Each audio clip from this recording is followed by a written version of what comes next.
Yang keempat, saudara-saudara, tajirun shadiq, pedagang, pengusaha yang jujur. Iblis gedek betul,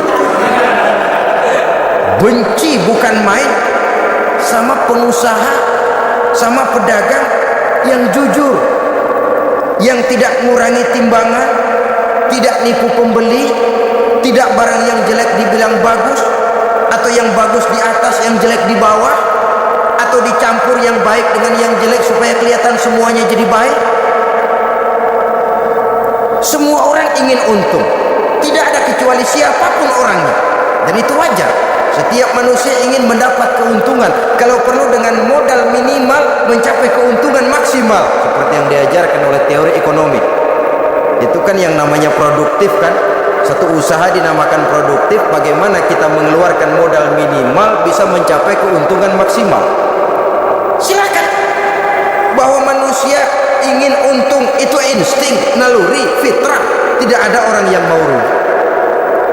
Tapi cara mencapai keuntungan itu yang membedakan antara seorang muslim dengan yang bukan muslim.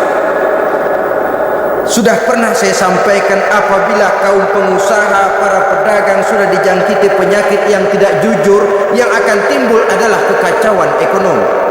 Kekacauan ekonomi bisa menimbulkan revolusi sosial, dan revolusi sosial merupakan kiamat satu generasi. Semua kericuhan hampir bermuara dari perut, dan itu ekonomi. Orang nodong perut, orang korupsi perut. Ya, walaupun korupsi kalau sudah kelas kakap tidak lagi sekedar urusan perut. Ya perut apa yang diurusin kalau korupsinya miliaran itu? Perut jin barangkali. Saudara-saudara kaum muslimin rahimakumullah. Oleh karena itu, pedagang yang jujur, pengusaha yang jujur, ini merupakan musuh iblis. Iblis tidak senang kalau ada pengusaha yang jujur. Iblis tidak senang kalau ada pedagang yang jujur. Tapi iblis akan tepuk tangan kalau pedagang sudah selingkuh, kalau pengusaha sudah nipu. Ada orang bilang, sekarang mah kalau jujur-jujur bener nggak makan apa-apa dong kita. Sebab katanya jangan lagi nyari yang halal, sekarang ini yang haram aja seret. Rupanya sering masang undian nggak pernah kena. Lalu bilang jangan yang halal, yang haram aja nggak kena-kena katanya. Sebenarnya bukan itu masalahnya, saudara-saudara. Bukan itu masalahnya. Masalahnya ialah bahwa kejujuran membawa keberkahan. Ini kalau kita berpikir dengan kacamata agama. Keberkahan merupakan sumber ketenangan. Dan ketenangan ini tidak bisa dibeli dengan materi yang bagaimanapun banyaknya. Walaupun kita punya percetakan duit, ketenangan itu nggak bisa dibeli. Jangankan cuma punya duit banyak, percetakan duit saudara punya, mau membeli ketenangan yang berasal dari keberkahan sulit. Jadi kejujuran membawa keberkahan, keberkahan membawa ketenangan. Jangan macam dulu tukang sol sepatu, ditanya oleh temannya, bang ngesol satu hari dapat berapa? 200 rupiah. Sembayang nggak? Enggak. Islam? Islam. Kalau Islam, kata temannya, sembayang dah, kali aja besok dapat rezeki lebih banyak. Yang benar, iya. Kalau orang sholat itu Allah dekat, nanti rezekinya ditambah. Beneran? Bener. Subuh sembayang dia. Di sembayang sarapan berangkat ke tempat dia ngesol, mangkal. Dari pagi sampai jam 11 belum ada juga yang ngesol. Mulai bimbang hatinya.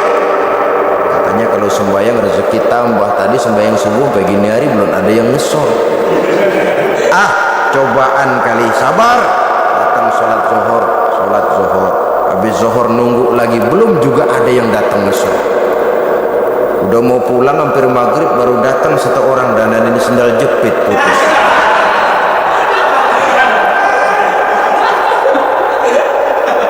Sudah bayar 25 rupiah, pulang. pulang dia, si tukang sol ini ketemu sama temennya yang nyuruh sholat tadi.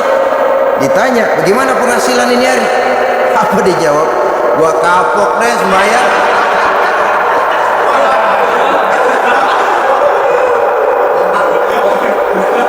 Kemarin nggak sembahyang dapat 200, sekarang begitu sembahyang jigo.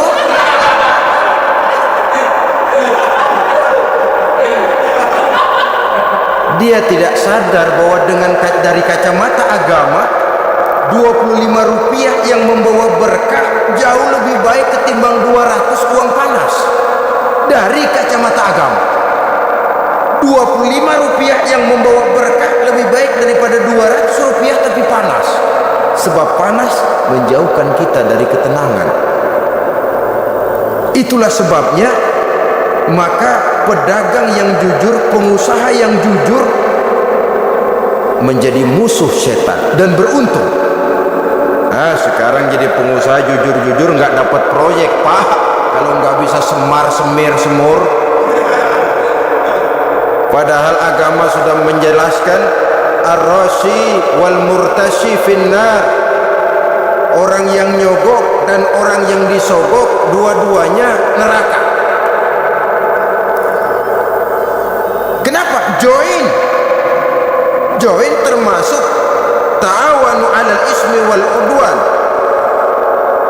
Bertolong-tolongan dalam berbuat dosa dan kesalahan.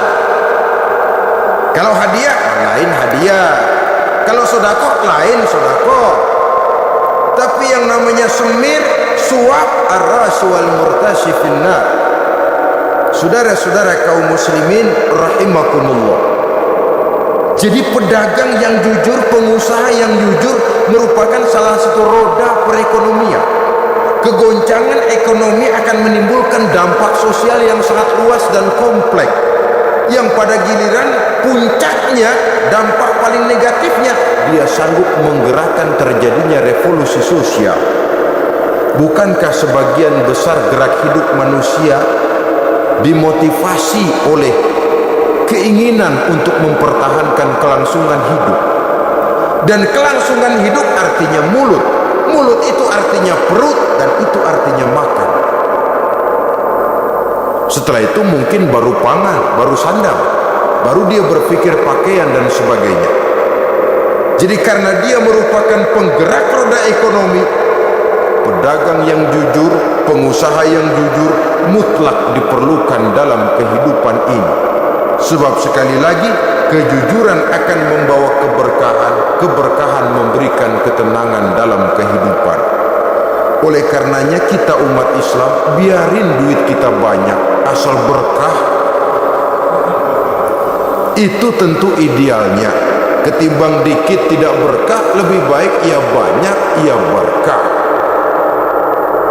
Dan keberkahan itu datang lewat kejujuran.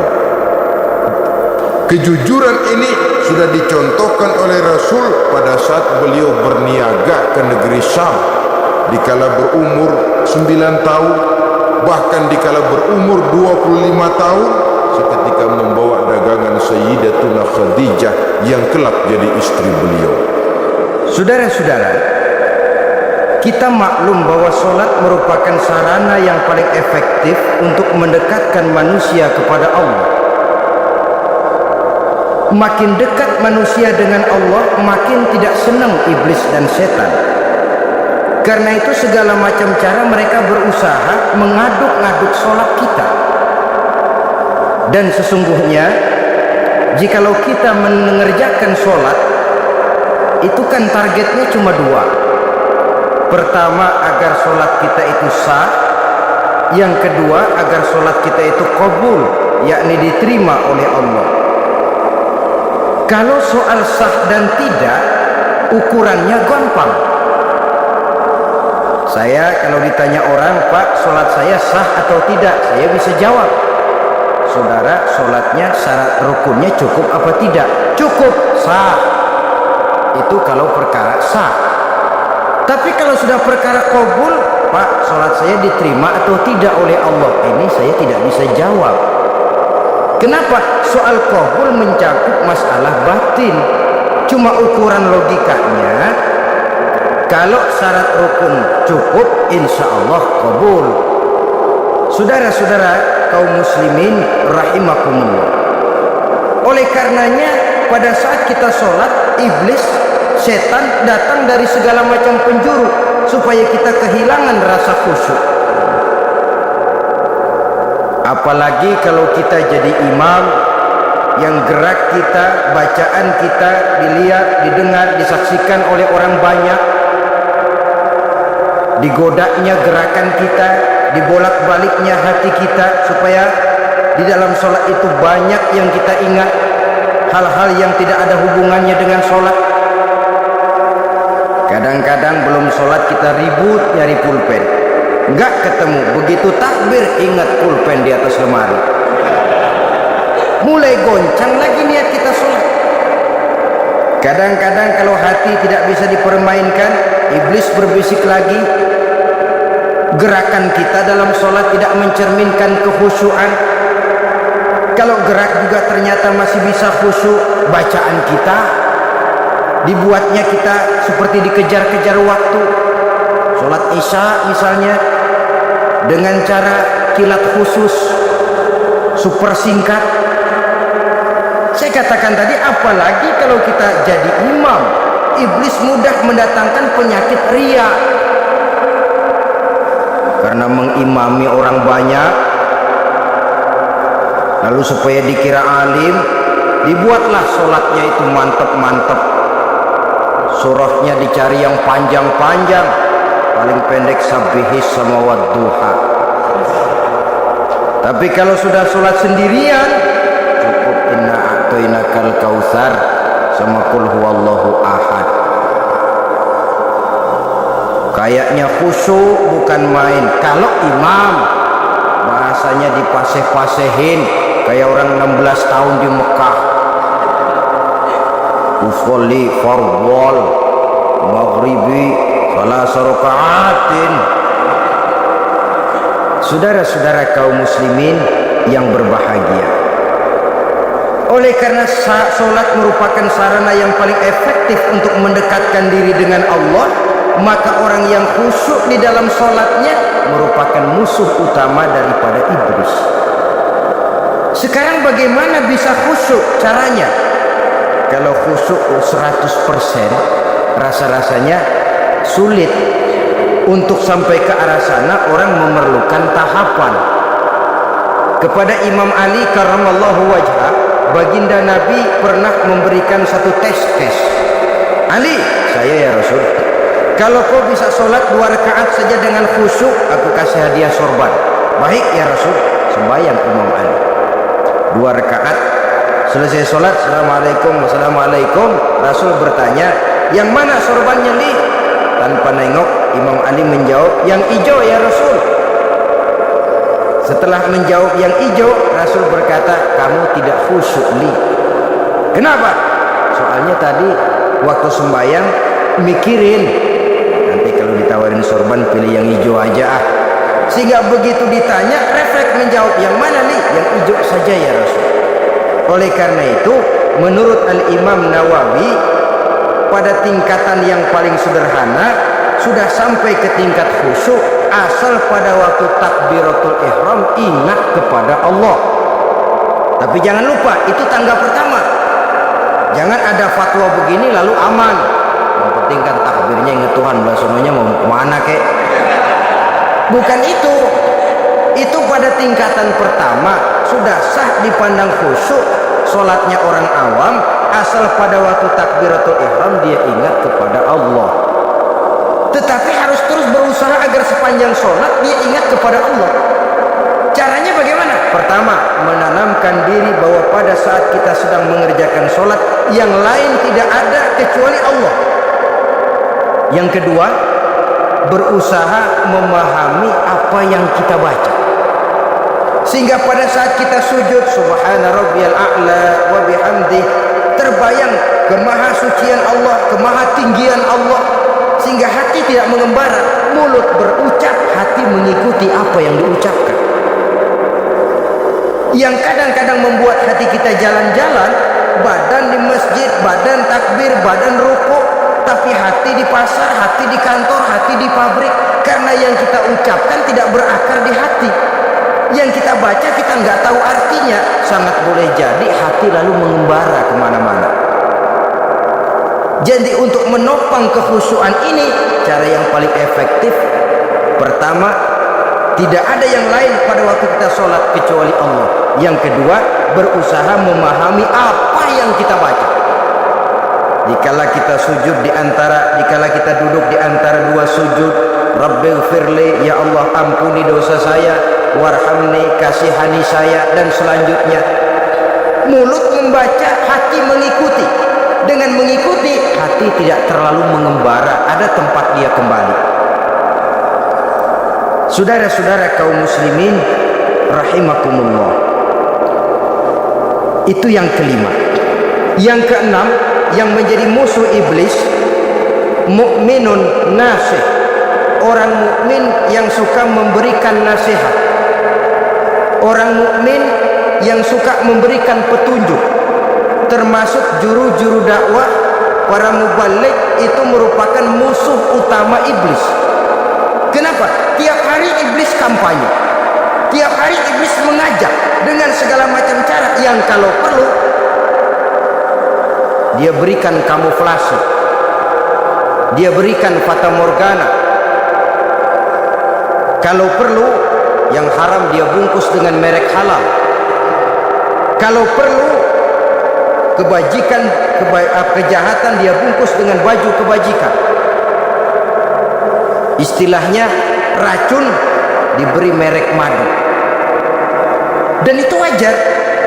Cuma kita tentu harus punya filter, daya saring positif agar tidak salah pilih. Karena iblis ini pintar betul. Kalau kita khusyuk dalam sholat, dia tanamkan kepada kita misalnya seperti tadi itu, sholatmu memang hebat, khusyuk, di kampung ini tidak ada orang yang sholatnya seperti kamu. Tertanam itu dalam hati kita, timbul ujub. Akhirnya iya, gue lihat di kampung ini kagak ada yang sembayangnya kayak gua. Nah, sudah masuk iblis. Jadi dia pandai mengikuti gerak hati dan irama denyut jantung manusia. Kemana kecenderungan manusia, ke situ dia masuk. Pendeknya iblis itu ibarat tukang joget, dia ngerti benar irama kendang. Saudara-saudara kaum muslimin rahimakumullah, termasuk juru-juru dakwah, para mubalik, orang yang suka memberikan nasihat ini, mereka memberikan filter kepada umat, kepada jamaah, jangan sampai salah pilih. Dan iblis menyesatkan kita supaya kita salah pilih. Satu contoh ringan, kalau di depan saudara ada dua buah gelas, yang segelas isinya jamu, yang segelas sirup, kira-kira saudara minum yang mana? Jamu apa sirup? Sirup apa jamu? Orang yang pikirannya panjang, dia pasti minum jamu. Pahit memang, getir memang, tapi besok badan sehat, tenaga kuat, gairah kerja ada, kreativitas timbul, semangat menghadapi kehidupan tumbuh.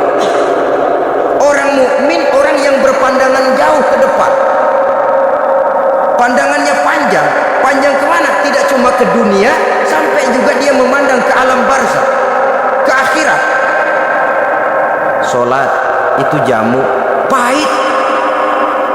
Ngaji, hadir di majelis taklim, itu jamu, pahit. Sedekah, jamu, pahit. Mengeluarkan uang untuk kepentingan orang lain, enak aja minta sumbangan, datang-datang yang nyari peras keringat banding tulang gue, lu datang-datang meminta. Yang enak ngumpulin harta, lalu bakhil bin pelit alias medit. Itu jamu. Saudara hadirin yang saya muliakan, sedekah jamu pahit, puasa jamu pahit, jihad jamu pahit. Tapi nanti begitu kita meninggalkan dunia, masuk ke alam barzakh, apalagi pindah ke akhirat, baru terasa, oh nikmatnya dulu kemarin itu minum jamu, sekarang badan sehat, tenaga kuat, kerja semangat. Nikmatnya dulu saya waktu di dunia sholat, rajin ngaji, suka sedekah, suka menolong orang. Sekarang terasa manfaatnya begitu saya berada di alam barzakh. apalagi sudah dibangkitkan di padang mahsyar di akhirat nanti, terasa seluruh kebajikan yang saya kerjakan. Nah, orang yang berpikir jangka pendek cuma lihat yang ada di depan hidungnya saja.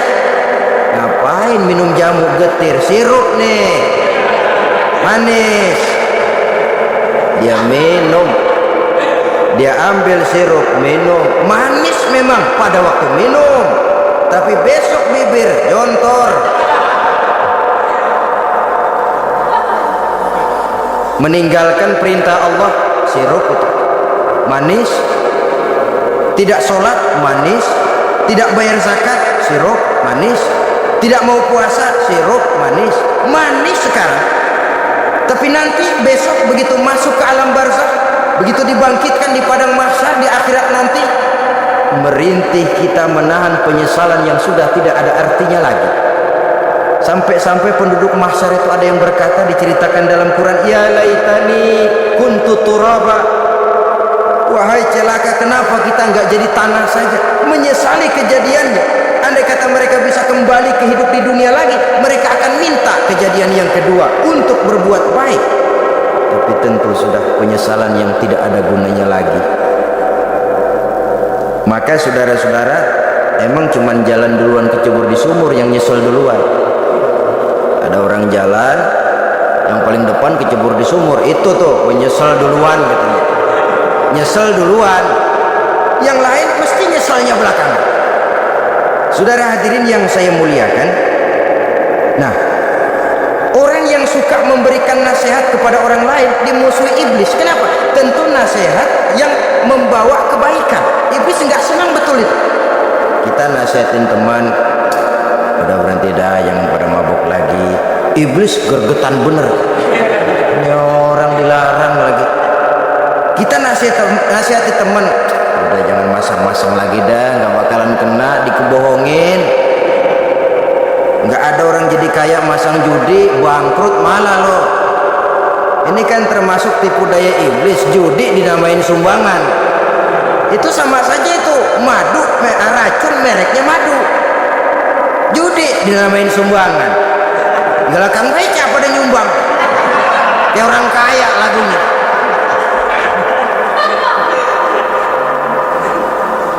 Saudara-saudara kaum muslimin rahimakumullah, adalah kewajiban kita memang untuk tawasau bil haq, saling nasihat menasihati. Setiap kita juru dakwah, setiap kita wajib menyampaikan apa yang sudah kita tahu kepada orang yang belum atau kurang tahu. Saudara yang bisa bismillah wajib mendakwahkan bismillah itu kepada orang yang belum tahu bismillah. Saudara bisa Fatihah harus menyampaikan itu kepada orang yang belum bisa Fatihah. Persetan dengan orang lain. Apalagi yang cuma kerjanya ngeritik saja, lu baru bisa Fatihah doang udah ngajar. Biar aja yang diajarin gak bisa Fatihah. Apa masalahnya pemerataan di bidang keilmuan?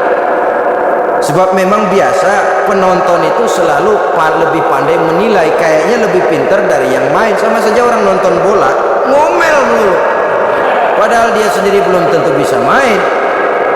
Dengerin orang pidato pun begitu, monten bisa. Wah, kalau dia yang pidato 1 jam kayak semenit. Tapi kalau si Ano tuh kita udah pegel belum juga mau berhenti. Monten bisa, coba dia suruh pidato udah 1/4 jam masih ama ba'du. Apa mau dibilang ama ba'du?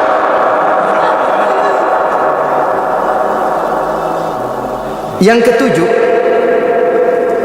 yang menjadi musuhnya iblis, taibun sabitun ala taubatihi, orang yang bertaubat dan tetap di atas taubatnya. Secara jujur, tidak ada manusia yang tidak punya salah, dan orang yang baik memang bukan orang yang tidak punya salah, karena tidak ada orang yang tidak punya salah. Orang yang baik adalah orang yang apabila melakukan kesalahan dia segera sadar, dijadikannya itu sebagai pelajaran untuk tidak diulanginya lagi pada masa yang akan datang. Biasanya kita menghakimi orang pintar, kita nggak merasa bahwa kita juga punya kesalahan. Kalau kita ngelihat maling ayam kita teriak, padahal kita nyolong kambing. Lebih besar dari si maling ayam. merasa diri lebih benar dari yang lain, padahal kita lebih kotor dan lebih jelek. Hilang sifat introspeksinya. Yang kita musuhi, yang kita caci maki, tahu-tahu kita sendiri yang melakukannya. Saudara-saudara kaum muslimin, orang yang bertaubat dan tetap dalam taubatnya stabil, itu musuh iblis. Apa ada orang yang taubatnya nggak tetap? Ada. Yang istilah kita taubat sambal namanya. Kalau dia makan sambal kepedesan, taubat makan sambal. Besok mau makan kagak ada sambal, ngomel. Mana sambal? Kemarin udah taubat, sekarang mana sambal? Ini taubat yang namanya taubat sambal. Istighfar, istighfar, nyolong lagi, istighfar lagi, besok nyolong lagi, istighfar lagi. Itu taubat yang tidak tetap namanya. Allah Maha Pengasih dan Penyayang dengan segala kebesarannya. Ia akan memaafkan segala perbuatan yang bersifat salah dari hamba-hambanya. Cuma manusia kadang-kadang yang tidak mau memaafkan dirinya sendiri. Amat dungu manusia macam ini, membiarkan dirinya hanyut berlarut dalam lembah dosa, sementara dia diberikan umur, tidak digunakannya untuk bertobat. Innallaha yaqbalu taubatal abdi ma lam yugharghir. Allah senantiasa akan menerima taubat seorang hamba sepanjang nafasnya belum sampai di tenggorokan. Kalau nafas sudah sampai di tenggorokan baru berniat taubat, kasih terlambat. Kayak Fir'aun. Fir'aun itu begitu ditenggelamkan di lautan merah, udah cengap-cengap mau mampus, baru ngomong dalam sekaratnya, amantu bi Rabbi Musa wa Harun. Kalau begini mah saya juga percaya sama Tuhannya Musa. Udah sekarat baru mau taubat, malaikat maut gemes banget, dilelepin mati.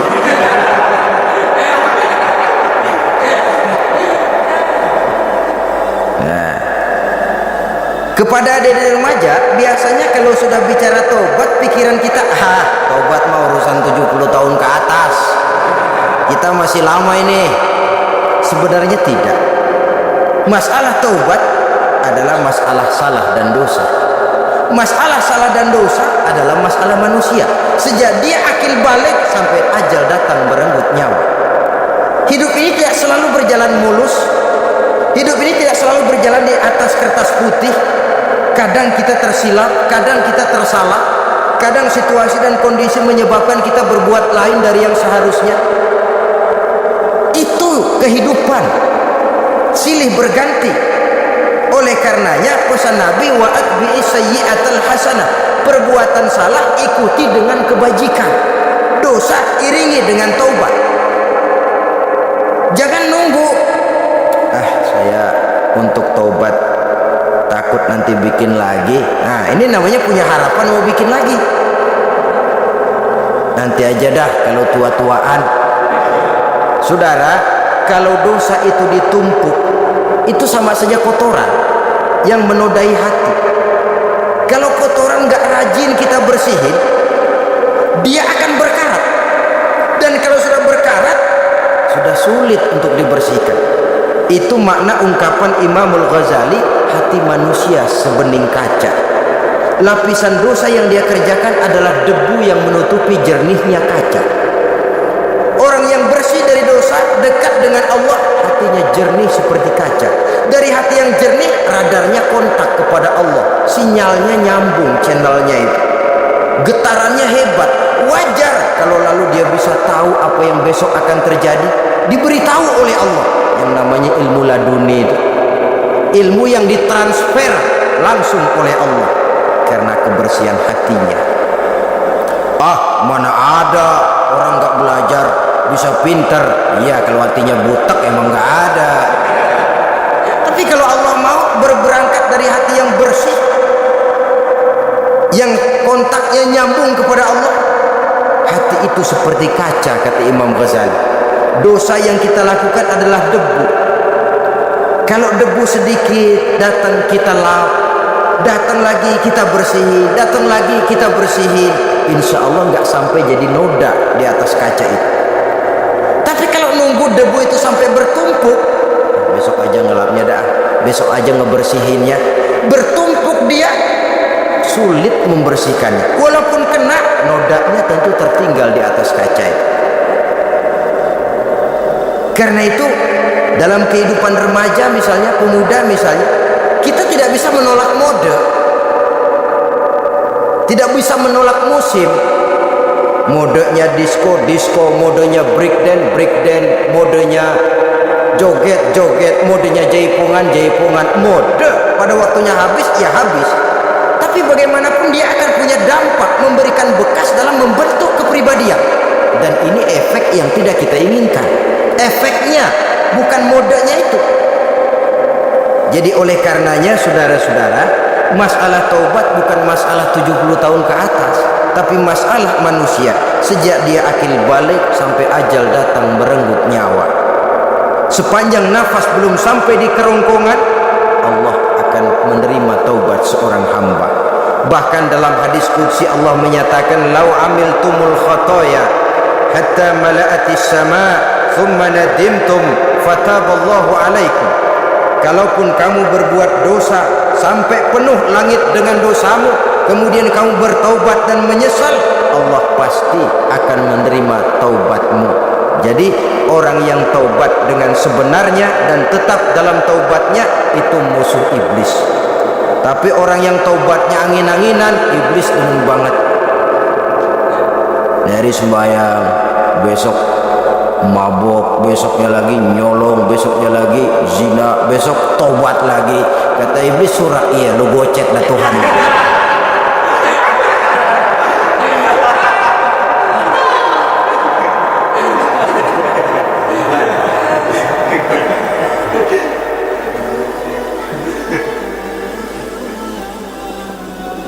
Selanjutnya yang ke-8, musuh iblis, musuh setan, mukminun yudawimu ala taharah.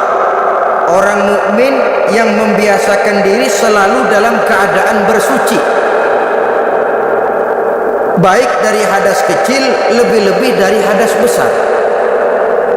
Wudu utamanya memang untuk sholat, tapi membiasakan wudu dalam kehidupan sangat baik sekali. Mau ke kantor wudu dulu, mau ke pasar wudu dulu, mau ngajar wudu dulu. Apa sebabnya? Karena dalam keadaan suci orang ada sikap memelihara kesuciannya. Kalau kita naik PPD pagi-pagi gelantungan, kalau punya wudu, hati-hati, kesenggol perempuan juga sayang sama wudu. Tapi kalau nggak punya wudu, jangan kesenggol, kita nyeruduk. Ada semacam sikap apik di dalam kehidupan ini. Karena itu biasakan wudu untuk menjaga kebersihan diri, kebersihan zahir, kebersihan batin, belum lagi kemanfaatan di akhirat. Sebab kata Nabi, inna ummati ya'tuna yaumal qiyamah ghurran muhajjalin min atharil wudu. Umatku di akhirat nanti akan datang menghadap Allah dengan muka berseri-seri, bersinar-sinar dari sebab sering wudu. Sehingga tidak usah mengaku pun Rasul akan memanggil karena muka yang sering tersentuh air wudu ini. Mukminun yudawimu ala taharah. Orang mukmin yang selalu membiasakan diri berada dalam keadaan suci, berwudu. Kita lihat ajaran wudu ya, dari sejak bacaan-bacaannya saja itu sudah membawa manfaat.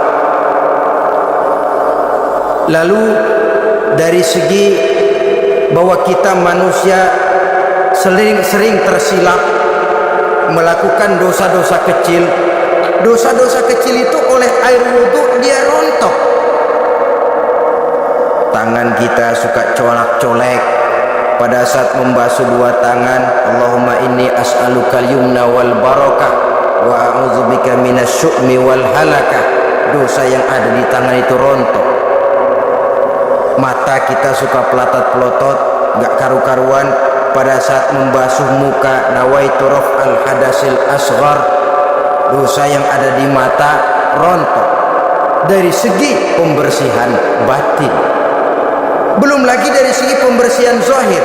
Sehari semalam kalau 5 kali saja kita terkena air wudhu, itu sudah menjaga kesehatan dan kebersihan. Saudara-saudara kaum muslimin rahimakumullah, yang kesembilan,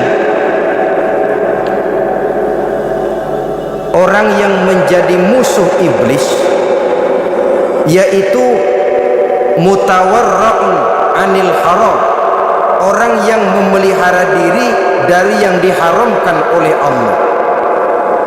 Terpelihara dirinya, terpelihara yang dimakannya, yang diminumnya dari jenis-jenis yang haram, baik sedikit maupun banyak. Jangan cuma teriak haram waktu sedikit, tapi giliran banyak halal. Sama saja orang dikasih tahu, itu ada cerita anak-anak, Pak Haji punya anak main judi, dikasih tahu, Pak, anak bapak main judi, astagfirullah katanya, tapi menang Pak, alhamdulillah.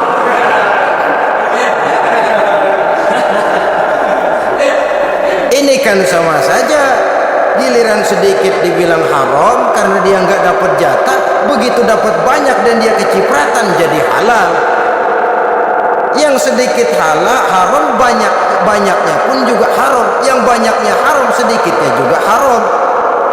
Ada orang bilang minuman keras kalau nggak mabukkan nggak haram. Yang memabukkan banyaknya, sedikitnya tetap saja haram.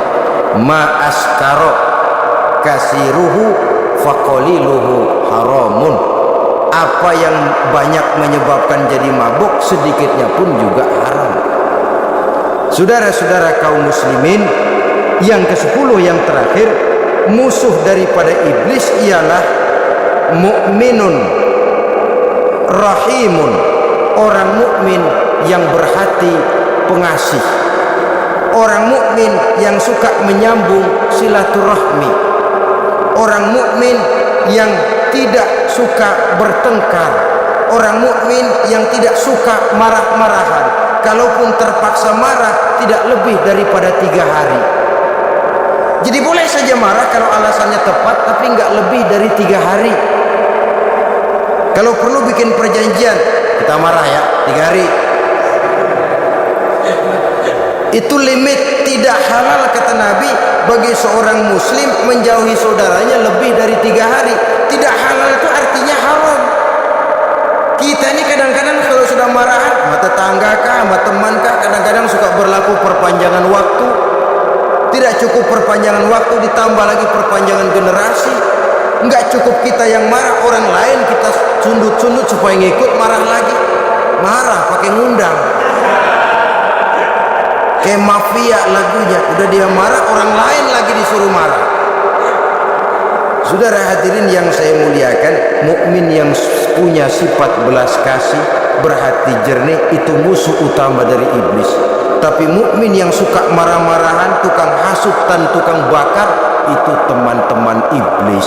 Oleh karena itu, mudah-mudahan kita semua menjadi musuh iblis, dan jangan menjadi musuh iblis, jangan menjadi teman iblis.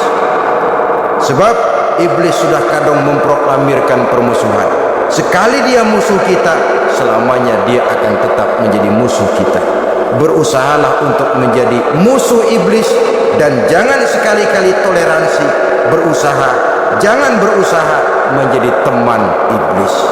Inilah yang kita bicarakan pada pertemuan ini. Mudah-mudahan ada manfaatnya. Terima kasih atas segala perhatian. Mohon maaf atas segala kekurangan. Wassalamualaikum warahmatullahi wabarakatuh.